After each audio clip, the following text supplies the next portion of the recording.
47일간 우리는 사랑하는 가족과 가까운 분들의 영혼 구원을 위해서 기도하는 일에 헌신을 했습니다. 그리고 지난 2주에 걸쳐서 복음 집회를 가졌습니다.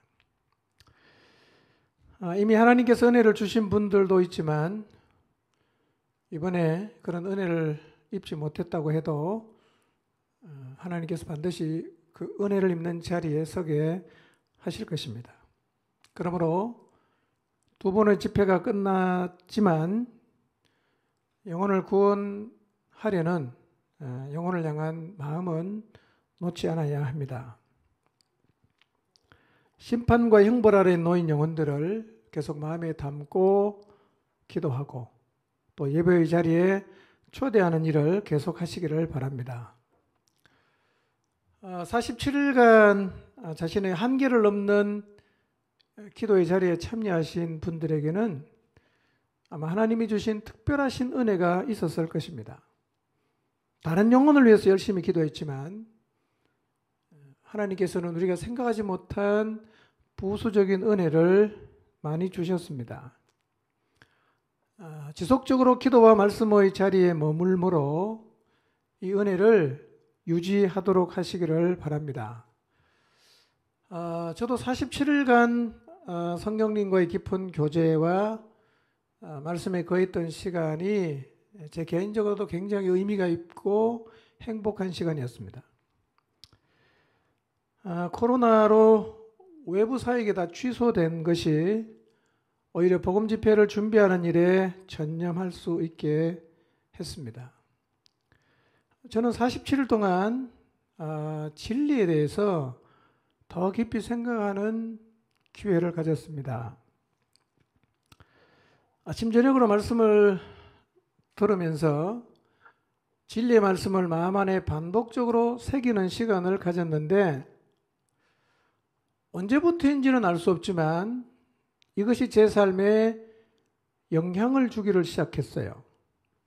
그리고 인생을 바라보는 관점에 많은 변화를 가져다 주었습니다. 저는 지금 진리를 믿고 따르고 진리의 관점으로 인생을 바라보는 것이 얼마나 중요한 일인가를 점점 더 깊이 깨달아가고 있습니다. 계속 진리의 영향을 받으려고 그분에게 마음을 열고 날마다 말씀을 마음에 새기고 묵상하고 있습니다. 교회 오면 진리라는 말을 참 많이 듣죠. 진리가 뭐죠? 진리가 무엇이냐고 물으면 우리는 대답을 잘 할 수 있어요. 내용을 다 꿰뚫고 있으니까요. 근데 다시 한번 물어야 되는 질문이 있습니다. 그렇게 내가 잘 알고 있는 이 진리가 내 삶에 영향을 주느냐 하는 질문이에요.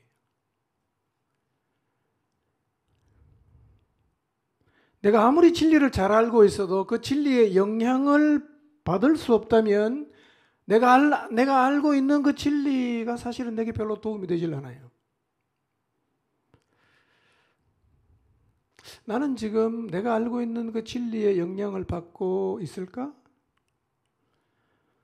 아니면 진리의 내용을 말하라고 하면 잘 말할 수 있지만 그 진리가 실제 내 삶에는 별다른 영향을 미치지 못하고 있는 걸까?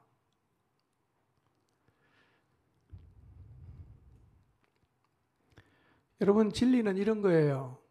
진리는 영원한 것입니다. 그래서 우리가 죽어도 진리는 계속 살아 있습니다. 죽으면 끝나는 게 아니에요. 진리는 변하지 않는 거예요. 언제나 그대로 있습니다. 그래서 진리를 잡는 인생은 절대 낭패를 보지 않습니다. 진리는 반드시 그대로 다 이루어집니다. 진리는 공수표가 아니고 진리는 부도난 수표도 아니에요. 반드시 이루어지기 때문에 잡는 사람이 복이에요. 놓을수록 손해입니다.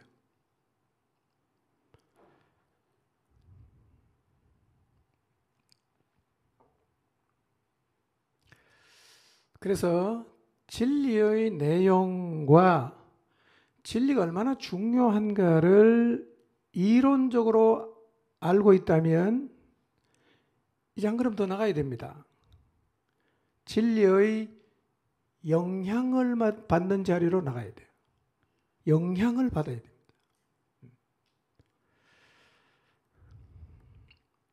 영향을 받아야 따라갈 수가 있어요.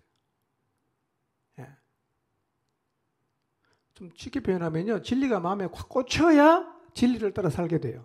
아무리 많이 알아도 꽂히지 않으면 우리는 행동하지 않거든요.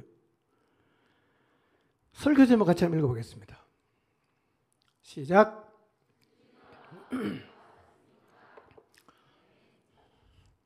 여러분 자신에게 한번 질문해 보십시오. 말하라고 하면 그냥 입에서 술술 말할 수 있는 이 진리가 실제로 내 마음에 와 닿는가? 깊이 고민하고 질문해 볼 필요가 있습니다. 제가 볼 때는 많은 사람들이 진리의 내용은 잘 알고 있는데 그 진리를 따라 가질 않아요. 왜 안 갈까? 와닿지 않으니까요. 와닿지 않으니까.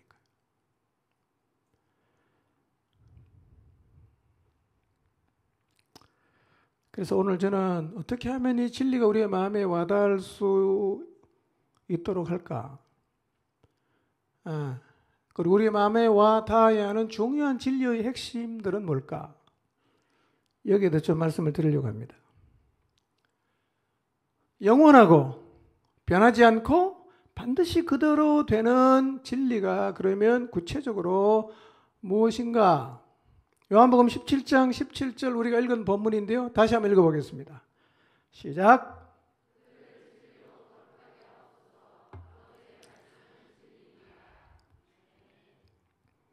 예수님께서 이렇게 말씀하십니다. 아버지의 말씀이 진리다. 또 쉽게 표현하면 하나님의 말씀이 진리다라는 거예요. 하나님의 모든 말씀은 진리입니다. 여러분 그래서요, 성경을 읽을 때 이런 자세로 읽는 것이 굉장히 필요합니다. 성경을 쭉 읽거나 들으면 이게 진리구나. 이 말씀이 진리구나. 그러니까 진리를 받아들이려는 태도를 가지고 그 진리의 말씀을 들을 때마다 반복적으로 마음에 새기는 게 중요해요. 그래서 성경을 읽을 때 이 진리의 말씀으로 받아들이고 이것을 반복적으로 마음에 새기다 보면 어느 순간 이 진리의 말씀이 와닿게 돼요. 자, 요한복음 14장 6절에도 진리가 무엇인지를 말씀하는데 읽어볼까요? 시작.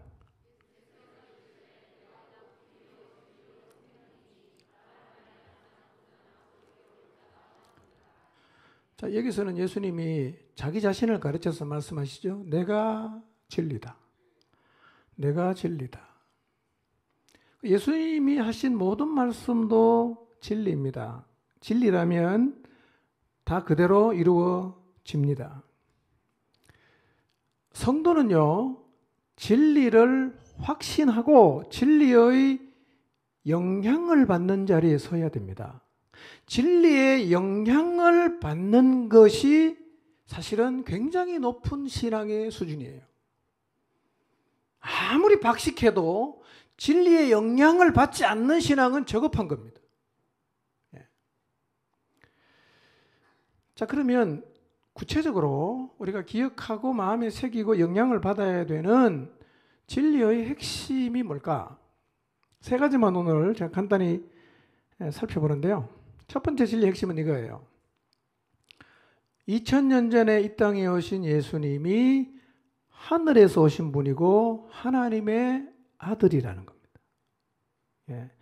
성경이 이걸 반복해서 얘기를 하고 있어요. 자, 성경 구절 몇 군데 보도록 하겠습니다. 요한복음 16장 25절에서 28절인데요. 읽지는 않겠습니다. 자, 노란 글씨를 보시면 아버지. 그런데요. 예수님은 계속해서 하나님을 아버지라고 불러요. 하나님이 내 아버지다. 아버지에게서 나왔다. 이런 얘기 계속 하거든요. 그러면 하나님을 아버지라고 부르면 자기가 누구라는 말입니까? 하나님의 아들이라는 말이에요. 28절을 보세요. 내가 아버지에게서 나와서 세상에 왔고 다시 세상을 떠나 아버지께로 간다고 말씀하셨어요.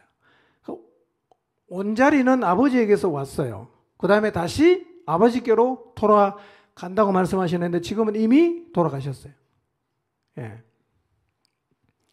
그러니까 2000년 전에 유대 땅에 오신 예수님은 하나님의 아들이에요.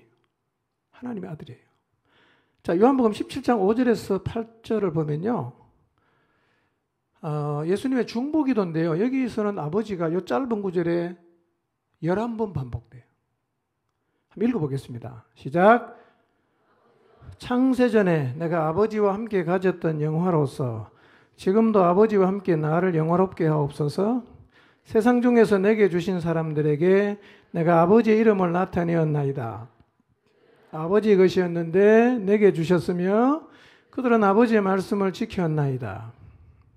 지금 그들은 아버지께서 내게 주신 것이 다 아버지께로부터 온 것인 줄 알았나이다. 나는 아버지께서 내게 주신 말씀들을 그들에게 주어 싸우며 그들은 이것을 받고 내가 아버지께로부터 나온 줄을 참으로 아오며 아버지께서 나를 보내신 줄도 믿어 싸움나이다. 그랬어요. 이 짧은 기도의 내용 속에 하나님을 아버지라고 몇 번 불러요? 11번. 그리고 특히 5절을 보면요. 자기 자신이 창세전에 아버지와 함께 가졌던 영광에 대한 얘기를 하는 거예요. 세상을 만들기 전에 예수님은 하늘에서 하나님 아버지와 같이 영광을 누리고 있었다라고 회고하는 거예요. 제자들은 이 진리를 믿었죠. 자, 요한복음 8장 16절에서 18절을 보겠습니다. 시작. 만일 내가 판단하여도 내 판단이 참되니 이는 내가 혼자 있는 것이 아니요 나를 보내신 이가 나와 함께 계심이라. 너 율법에도 두 사람의 증언이 참되다 기록되었으니 내가 나를 위하여 증언하는 자가 되고 나를 보내신 아버지도 나를 위하여 증언하시느니라. 이게 무슨 얘기냐면 예수님이 자기 자신을 스스로 증언을 하니까 유대인들이 하는 말이 당신이 당신을 증언하면 그거는 우리가 어떻게 믿을 수 있냐. 그랬더니만 예수님이 하신 말씀이 뭐냐면 내가 내 혼자 증언하는 게 아니고 내가 나를 위해서 증언하고 나를 보내신 아버지도 나를 위해서 증언한다. 율법에도 두 사람의 증언은 참되다고 기록하지 않았냐. 그러니 나는 지금 내 혼자 증언하는 게 아니라 누구도 증언하고 있다? 아버지도 증언하고 있다. 그러니까 내가 하는 증언은 참되다 라고 얘기하신 거예요. 계속해서 예수님은 하나님을 뭐라고 부릅니까? 아버지라고 불러요. 하나만 더 볼까요? 요한복음 3장 12절 14절. 이 말씀은요 그냥 진리로 받아들이십시오. 그냥 이게 진리구나. 이게 그냥 받아들이는 거예요. 자, 읽어보겠습니다. 시작. 하물며 하늘의 일을 말하면 어떻게 믿겠느냐? 하늘에서 내려온 자, 곧 인자 외에는 하늘에 올라간 자가 없느니라. 모세가 광야에서 뱀을 든 것 같이 인자도 들려야 하리니 그랬어요. 13절에 보면 예수님은 자기 자신이 어디서 왔다고 얘기합니까? 하늘에서 내려왔다. 하늘에서 내려왔다.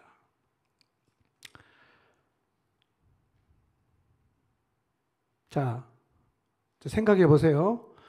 하나님이 사람을 구원하기 위해서 세상에 오셨어요. 하나님이 사람이 되어서 세상에 오셨어요. 이게 만약에 진리라고 하면 이 진리가 전제하고 있는 진리가 있어요. 자, 우주 안에요. 별이 지구 하나만 달랑이 있습니까? 아니죠? 우리의 상상을 초월할 정도로 우주는 광대합니다. 이 광대한 우주를 창조하신 하나님께서 작고 작은 별인 지구에 오셨어요. 근데 오신 이유를 성경이 설명하고 있어요. 왜 왔냐? 심판을 받고 멸망으로 가는 인간을 구원하기 위해서 왔다고 얘기해요. 자, 그러면 심판과 멸망의 자리로 나가는 인간을 구원하기 위해서 예수님이 이 세상에 오신 것이 진리라면 이 진리는 반드시 뭔가를 전제하고 있는 거예요. 뭘 전제하고 있겠어요? 왜 인간이 심판과 멸망의 자리로 가게 되었느냐 하는 내용이 없으면 그냥 사람을 구원하기 위해서 하나님이 세상에 왔다는 얘기는 굉장히 생뚱맞은 얘기가 되는 거예요. 그래서 하나님이 세상을 구원하기 위해서 자신의 아들을 보내신 진리에 전제되는 게 뭐냐면 하나님이 세상을 창조하셨다는 것입니다. 하나님이 자신의 형상을 따라 창조한 인간이 하나님을 떠났다는 것입니다. 그리고 이 인간들은 심판을 받고 영원한 멸망으로 가게 되었다는 진리가 전제가 안 되면 하나님이 우리를 구원하기 위해서 아들을 세상에 보냈다는 얘기는 완전히 생뚱맞은 얘기가 된단 말이에요. 근데 실제로 창세기에 보면 하나님 인간을 창조하셨고 인간이 하나님을 떠나가서 타락했어요. 우리가 잘 아는 아담과 하와의 이야기죠. 이런 얘기입니다.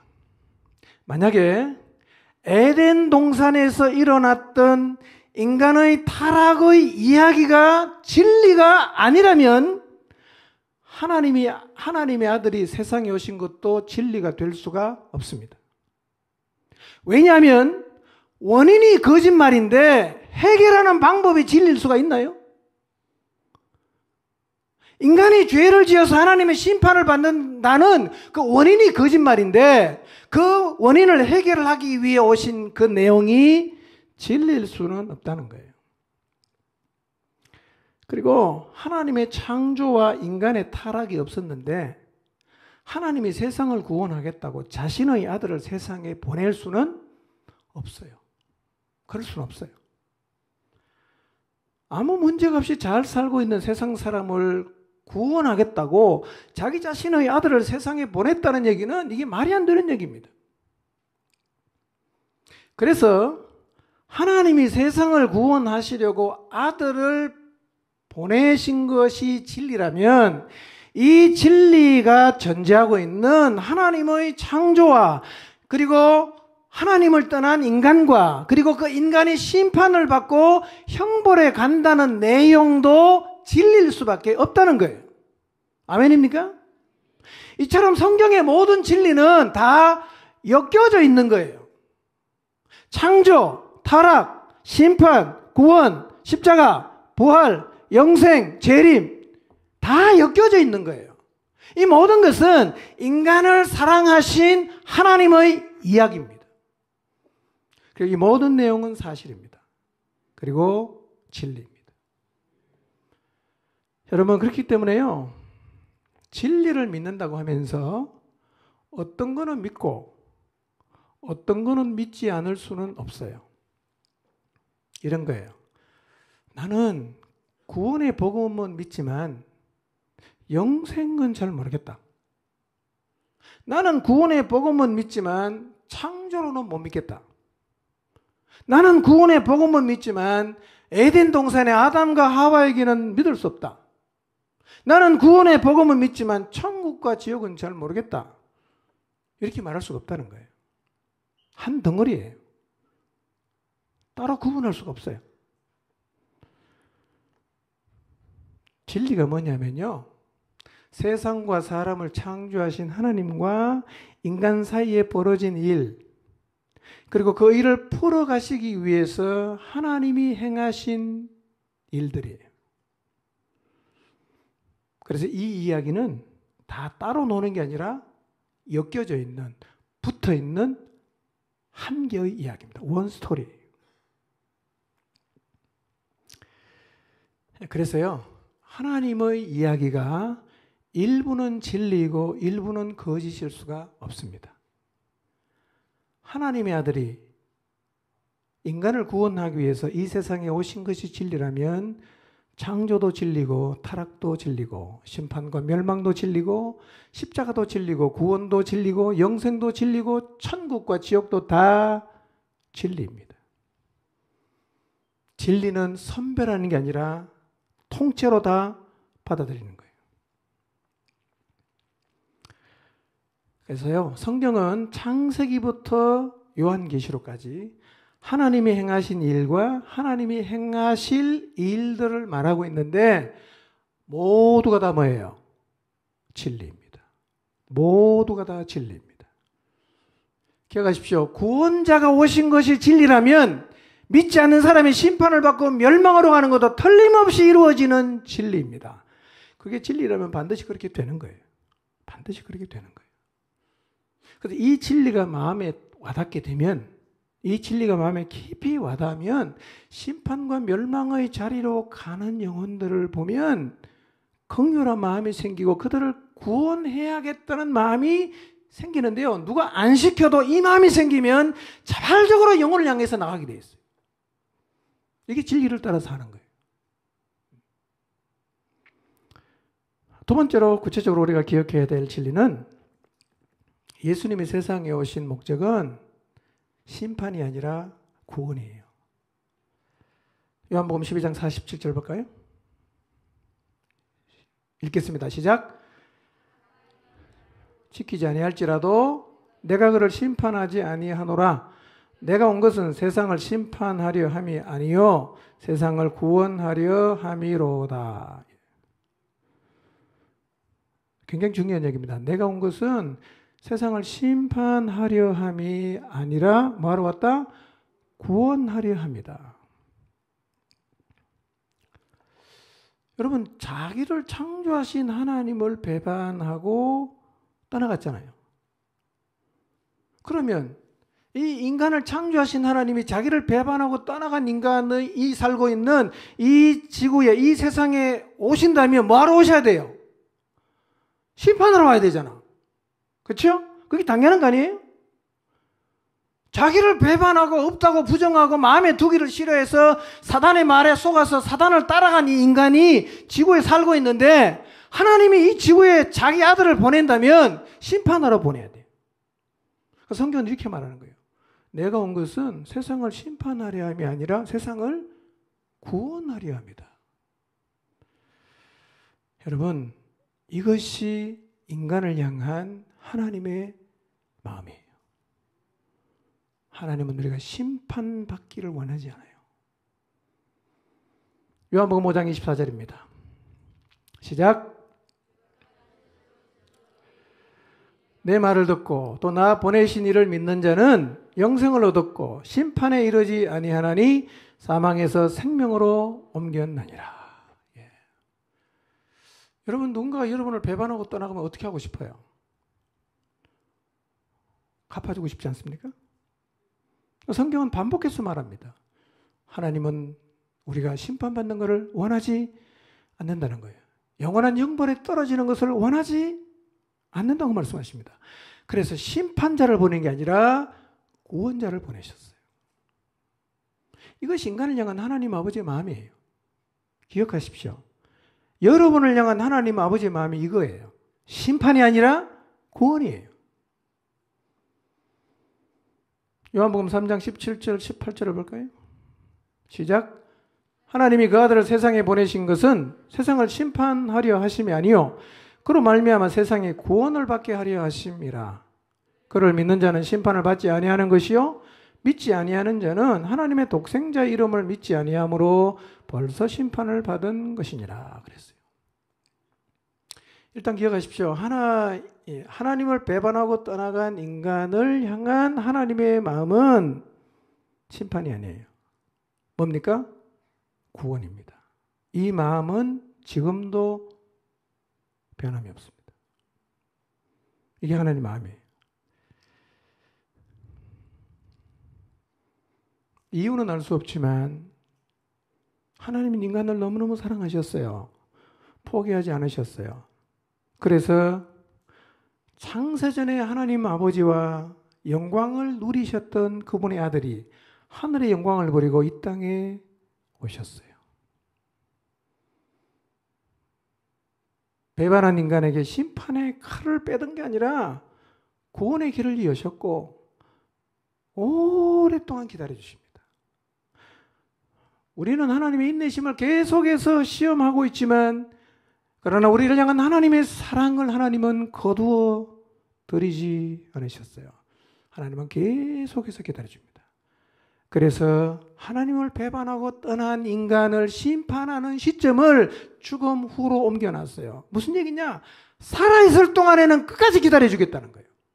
그런데 살아있는 동안 기다려도 끝까지 거부하면 어쩔 수 없습니다. 심판과 멸망으로 가야 됩니다.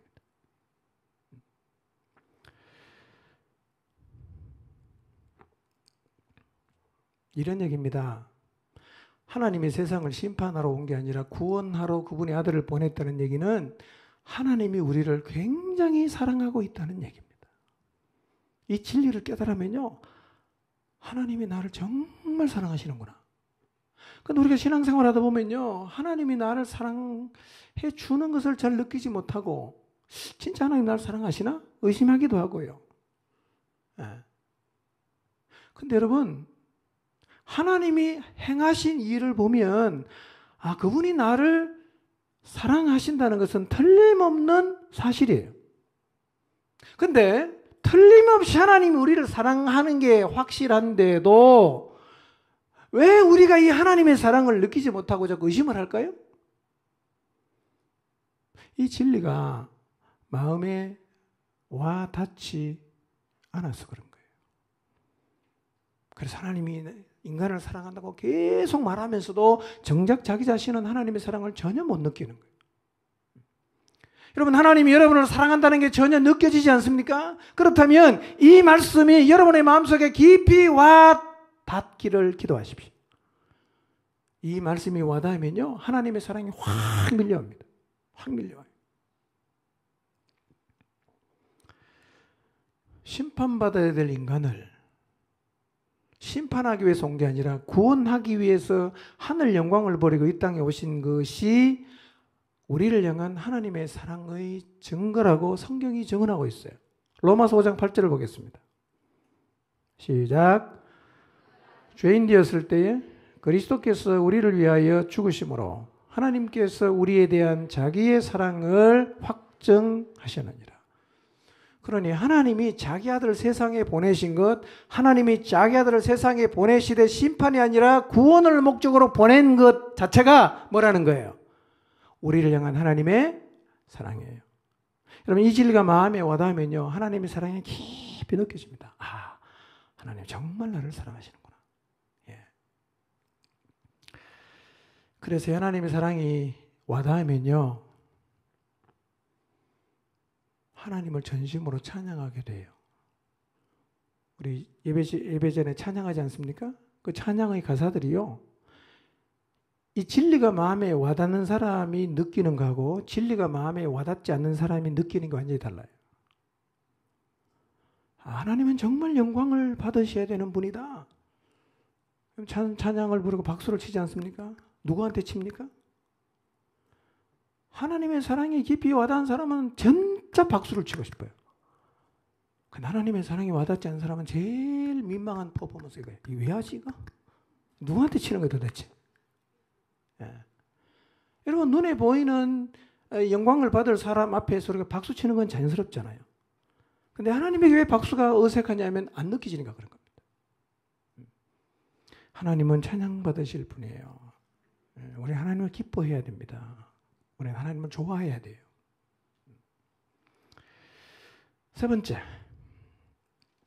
하나님은 우리에게 영생을 주기를 원하십니다. 영생. 이게 하나님 우리에게 제일 주시고 싶은 선물이에요. 제일 주시고 싶은 거예요. 자, 요한복음 3장 36절 읽어보겠습니다. 시작. 영생이 있고 아들에게 순종하지 아니하는 자는 영생을 보지 못하고 도리어 하나님의 진노가 그 위에 머물러 있느니라 그랬어요. 하나님은 영원한 형벌을 받아야 되는 인간이 오히려 뭘 가지기를 원하십니까? 영생을 갖기를 원하십니다. 영원한 생명을 얻기를 원하십니다. 누구한테 영생을 주냐? 아들을 믿는 자에게 영생을 선물로 주세요. 자, 요한복음 6장 40절 보겠습니다. 시작. 내 아버지의 뜻은 아들을 보고 믿는 자마다 영생을 얻는 이것이니 마지막 날에 내가 이를 다시 살리리라. 하나님의 뜻이 뭐라고요? 아들을 믿는 자에게 뭘 주는 거? 영생을 주는 거예요. 영생. 하나님은요, 영원전에 계셨잖아요. 세상이 시작되는 태초에 세상을 만드셨죠. 그리고 우리 인생이 끝나는 순간, 그리고 죽음 저편에서 펼쳐지는 영원한 세상도 하나님은 다 보고 계세요. 동시에 이렇게 다 본단 말이에요. 그러니까 시작과 마지막을 통틀어 알고 계시는 분이 사람에게 줄 수 있는 최고의 선물이 뭔지를 아세요. 그게 뭐냐? 영생이에요. 영생의 반대는 뭡니까? 영벌이에요. 인생이 길어 보이지만 사실은 굉장히 짧아요. 그러면 죽고 나면 두 길 중에 한 길로 가야 되는데 영벌로 갈 건지 영생으로 갈 건지 둘 중에 하나로 갈리는데 인간을 사랑하시는 하나님이 가장 원하는 게 뭐냐? 제발 영벌로 가지 말고 영생으로 가라는 거예요. 이게 시작과 끝과 죽음 저편에 펼쳐지는 영원한 세상을 다 보고 계시는 하나님이 인간에게 가장 주시고 싶어 하는 거예요. 영생이에요. 영생. 요한복음 6장 47절 보겠습니다. 시작. 진실로 진실로 너희에게 이르노니 믿는 자는 영생을 가졌다. 하나님은 자기를 믿는 사람에게 영생을 주세요. 요한복음 3장 15절 16절 읽습니다. 시작. 하나님이 세상을 이처럼 사랑하사 독생자를 주셨으니 이는 그를 믿는 자마다 멸망하지 않고 영생을 얻게 하려 하심이라. 하나님이 자기 아들을 보내신 이유가 성경이 뭐라고 말합니까? 그를 믿는 자에게 뭘 주려고? 영원한 벌을 받아야 되는 자리로 계속 가니까 믿어서 구원해서 영원한 생명을 주시고 싶어 한단 말이에요. 우리는 예수님 믿고 나서도 성공과 재물을 더 원할 수 있어요. 근데 하나님은요, 그게 별로 가치 없다는 걸 너무 잘 알기 때문에, 야, 그거보다 이게 훨씬 좋은 거야. 그거보다 이게 비교할 수 없을 정도로 좋은 거야. 이거 가져라고 하나님은 계속 말하지만 우리는 이 영생의 가치를 모르기 때문에 하나님에게 투들을 때가 많아요. 그런데요, 이 영생을 하나님이 우리에게 주고 싶어 한다는 얘기는 성경에 너무너무 많습니다. 하나님은 여러분 모두에게 영생을 주길 원하십니다. 우리는 70년에서 90년 정도를 사는 인생을 어떻게 사느냐에 관심이 많아요. 그래서 예수님 믿고 하나님을 향해서 이런 불만을 가진 사람이 많죠. 내가 하나님을 잘 믿으려고 하는데 왜 나를 좀 더 잘 살게 해주지 않습니까? 내가 하나님을 잘 믿으려고 하는데 왜 나를 좀 더 행복하게 살게 해주지 않습니까? 내가 하나님을 잘 믿으려고 하는데 왜 내가 원하는 걸 잘 안 주십니까? 이게 불평과 불만이에요. 그래서 자기 자신의 인생을 돌아보면서 하나님의 사랑을 느끼지 못해서 하나님을 향해서 마음 한켠에 늘 서운한 마음을 갖고 있는 사람도 있습니다. 그런데요, 이 진리가 마음에 깊이 와닿게 되면 하나님이 우리에게 주신 구원과 영생의 이 선물이 얼마나 대단한지가 깨달아져요. 이게 깨달아지면요, 이제는 그렇게 중요했던 세상의 것들이 별로 중요하지 않아. 별로 중요하지 않아.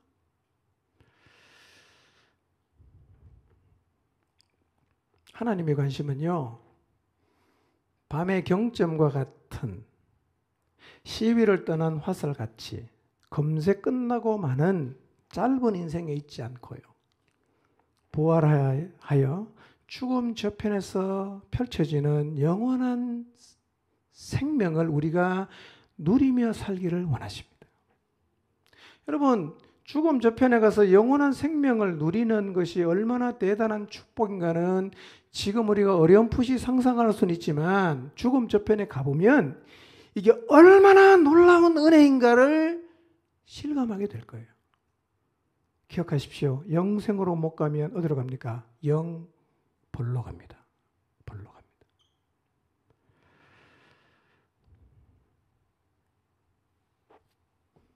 왜 성경이 이걸 자꾸 반복해서 말할까요? 너무너무 중요하거든요.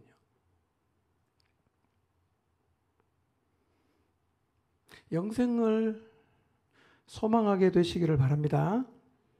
영생을 한번 소망해 보십시오. 여러분, 영생의 소망이 내 안에 생기기 시작하면 세상이 조금 달라 보여요. 빌딩 숲을 이렇게 보면 저 빌딩은 주인이 누구일까? 참 돈이 참 많겠다.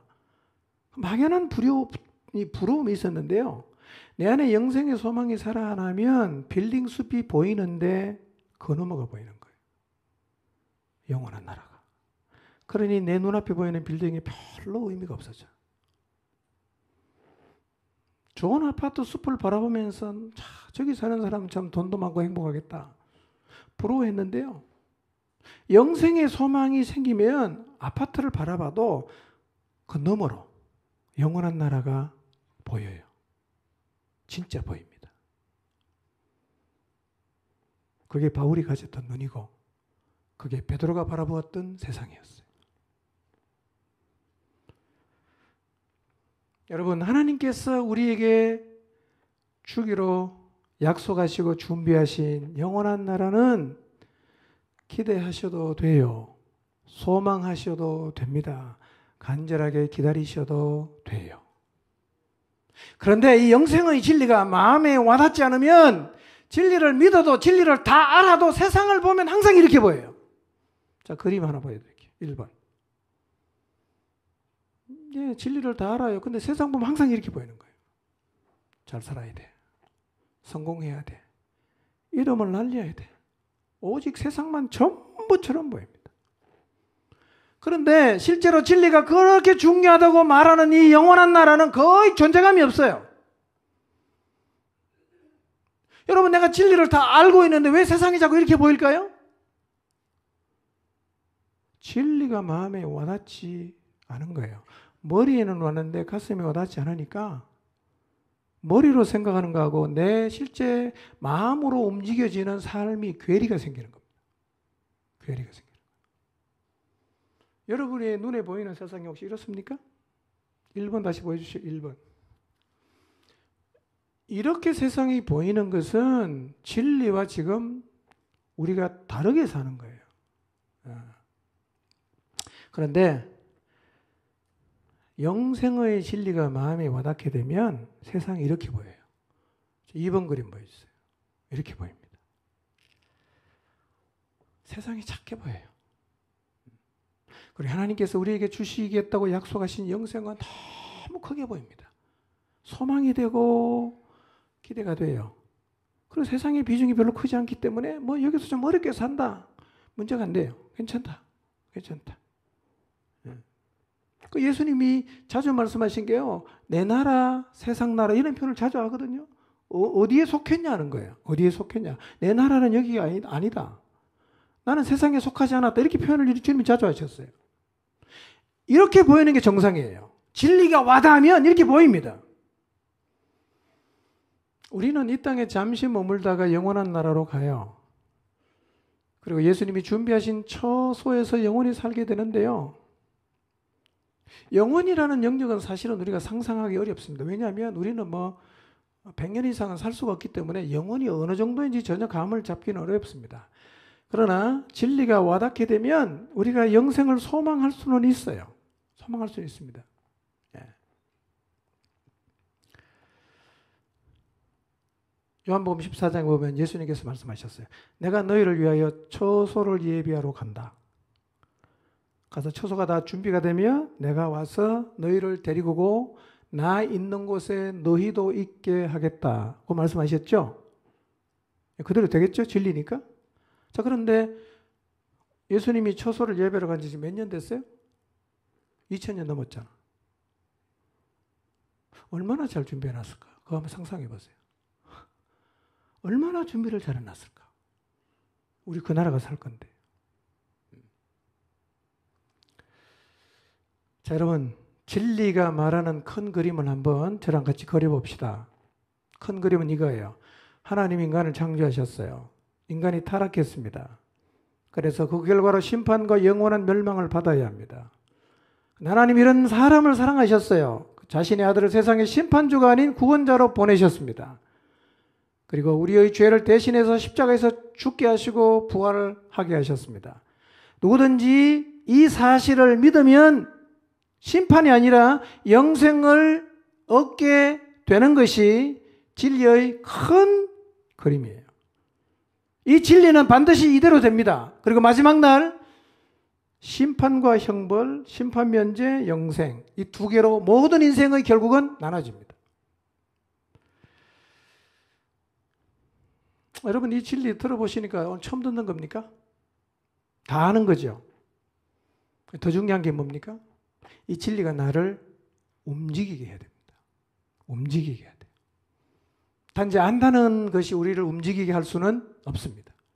그러니까 진리를 아는 정도가 아니라 진리가 마음에 깊이 와닿는 자리로 나가야 됩니다. 그래야 진리의 이끌림을 받는 삶이 가능해져요. 여러분 우리가 세상에 살면서 경험하는 게 많죠. 취득하게 되는 정보들도 많습니다. 그런데 우리 마음에 깊이 와닿은 경험과 정보는 누가 시키지 않아도 자기 스스로 계속해서 사람들에게 말을 하지 않습니까? 쉬운 예로 들면 나이 60이 넘어가면 아픈데 안 아픈 데가 별로 없지요. 뭐 팔도 아프고 뭐 다리 쑤시고 맨날 다 아파요. 그런데 그 약을 2알 먹었더니만 그렇게 밤에 그냥 다리가 아파서 잠을 못 자는데 그냥 하나도 안 아프게 잤다. 이 사람이 가만히 있겠어요? 막 얘기하는 거죠. 이거 먹으라고, 이거 먹으라고, 이거 먹으면 괜찮다고 막 떠들지 않습니까? 젊은 사람은 어떤 정보에 가장 민감합니까? 예. 다이어트를 성공한 식품. 안 시켜도 말합니다. 안 시켜도 말합니다. 기회만 되면 붙잡고 얘기를 합니다. 그런데요, 우리가 그것만 아는 게 아니잖아. 우리가 알고 있는 정보가 많아요. 경험한 것도 많아요. 그런데 마음에 깊이 와닿지 않는 경험이나 정보는 절대로 말 안 합니다. 말 안 해요. 시켜도 말 안 합니다. 왜 그렇습니까? 마음에 와닿지 않는 얘기는 우리는 말 안 합니다. 같은 맥락이죠. 우리가 진리를 사람들에게 지속적으로 말하지 않는 이유가 뭐냐면 내용은 알고 있는데 그 내용이 마음에 깊이 와닿지 않기 때문에 말 안 하는 거예요. 언제 말하냐? 진리를 전하는 행사가 있을 때만 말하는 거예요. 그 다음부터 말 안 해요. 이걸 계속 말하려면 어떻게 돼요? 진리가 마음에 깊이 경험되면 그 다음부터는 계속 말하게 돼 있어요. 여러분 하나님이 행하신 이야기인 진리 여러분의 마음에 깊이 와 닿으십니까? 심판과 형벌에 대해 말씀하시는 진리가 만약에 여러분의 마음에 와닿지 않으면 가족과 평생을 살아도 이 얘기 안 할 거예요. 예. 남편 예수님 안 믿고 부모님 예수님 안 믿고 근데 난 한 번도 얘기한 적이 없어. 왜 그렇겠어요? 진리가 마음에 안 와닿으니까 별로 안 믿겨지니까 말 안 하는 거죠. 여러분 그래서 중요한 것은요. 진리가 마음에 와 닿아야 돼요. 진리가 마음에 와 닿기 시작하면 삶이 바뀌게 되어 있습니다. 그럼 어떻게 하면 이 진리가 마음에 와 닿을 수 있을까? 간단하지만 확실한 방법 2가지만 결론적으로 말씀드리겠습니다. 첫째, 성경을 많이 읽고 들으십시오. 성경을 많이 읽고 들으십시오. 저는 아침 저녁으로 있잖아요. 아침 저녁으로 한 달 정도 한번 테스트를 해보는 거예요. 한 달 정도 드라마 성경 다 갖고 있죠? 폰에 깔려 있죠?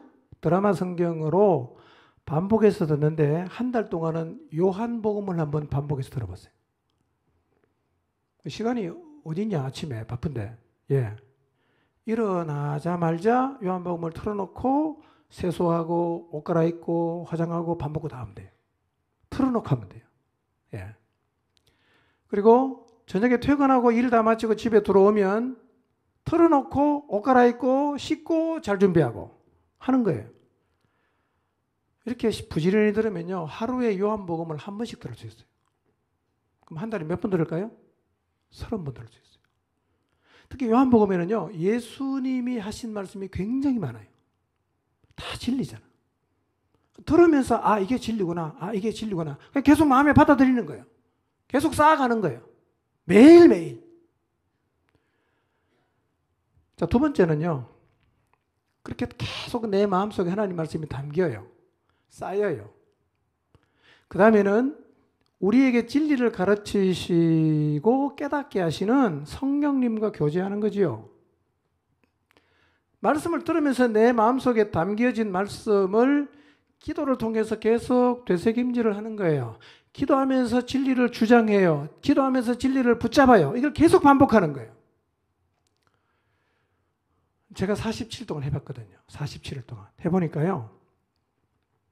언제부터인가 진리가 내 마음에서 살아나기를 시작하더라고요. 언제부터인가. 그리고 이 하나님 말씀이요. 마음에 깊이 와닿아요. 깊이 와닿아요. 그런데 우리를 진리 가운데로 이끄시는 성령님은 저한테만 있는 게 아니라 믿는 모든 사람 안에 있기 때문에 진리가 마음에 와닿는 은혜는요. 사모함으로 나가면 누구나 다 경험되는 거예요. 지속적으로 그 관계 하나만 있으면요. 유지가 돼요. 저는 요즘 제일 제 마음에 많이 와닿는 진리가 뭐냐면요. 심판과 영생이에요. 심판과 영생. 반드시 이렇게 될 건데 저 영은 어떻게 하냐 이거. 하나님이 우리에게 주신 영원한 생명이 있으니까 그 나라가 굉장히 제 마음속에 소망이 돼요. 뿐만 아니라 모든 진리가 엮여져 있기 때문에 하나님의 모든 말씀이 진리라는 것도 제 마음에 굉장히 깊이 와닿았어요. 저는 우리 모두가 이 자리에 서게 되기를 바랍니다. 저는 이것은 우리의 신앙이 한 단계 더 깊이 있는 자리로 나가는 거라고 생각합니다. 말씀을 읽고 들음으로 진리를 마음에 담고 진리의 성령의 인도를 따라 계속 기도하면서 진리의 말씀을 되새김질해서 모두의 마음속에 진리가 살아있게 되기를 바랍니다. 성경이 말씀하고 있는 하나님께서 인간을 위해 행하신 모든 진리가 우리의 마음속에 살아서 꿈틀거리면서 점점 마음에 와닿아서 오직 진리의 이끌림을 받는 하나님의 사람들이 되시기를 주님의 이름으로 축원합니다. 기도하겠습니다.